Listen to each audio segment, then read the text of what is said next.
मसीही खबरें हासिल करते रहने के लिए चैनल सब्सक्राइब करें, साथ ही बेल के आइकन को क्लिक कर दें। नेशनल प्रेस क्लब के बाहर पाकिस्तान जिंदाबाद रैली का इनेकाद। रैली की क़ियादत माइनॉरिटीज़ अलायंस के कन्वीनर और सेवियर पाकिस्तान के सरबराह जे सालिक ने की।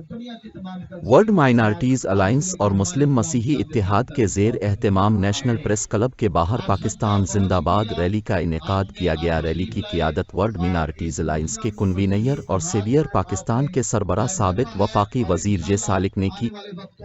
रैली में मुस्लिम मसीही इत्तेहाद के कारकुनों, सिविल सोसाइटी के नुमाइंदों और शहरियों की कसीर तादाद मौजूद थी। इस मौके पर शुरका से खिताब करते हुए साबिक़ वफाकी वज़ीर जे सालिक का कहना था कि पाकिस्तान अजीम कुर्बानियों के बाद हासिल किया गया था और उसके हुसूल के लिए लाखों इंसानों ने अपनी जानों की कुर्बानियाँ दी। ये मुल्क अल्लाह ताला का अजीम तोहफ़ा है जिसकी कदर करनी चाहिए।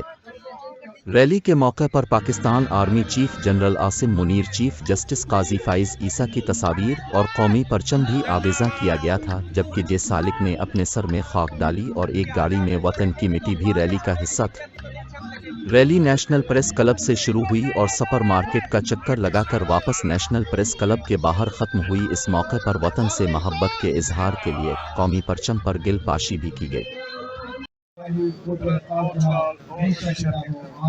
हमारे खुदा यीशु मसीह का फजल, खुदा बाप की मोहब्बत, पासों की हिफाजत और शनाख्त हम तमाम के साथ और दुनिया के तमाम कदसीनों के साथ अब से लेकर हमारे खुदाम की आमदसानी तक इस्लाह कर रहे हैं। आमीन।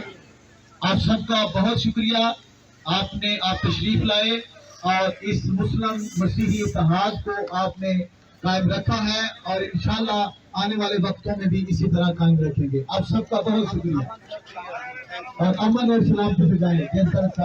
हाँ ठीक है, आप लोग जो है अपने आराम से अपने घर को जाएं, ठीक है। बाकी ये सिलसिला जो है मेरा जारी रहेगा, ठीक है, ठीक है। जाए और अपने बच्चों का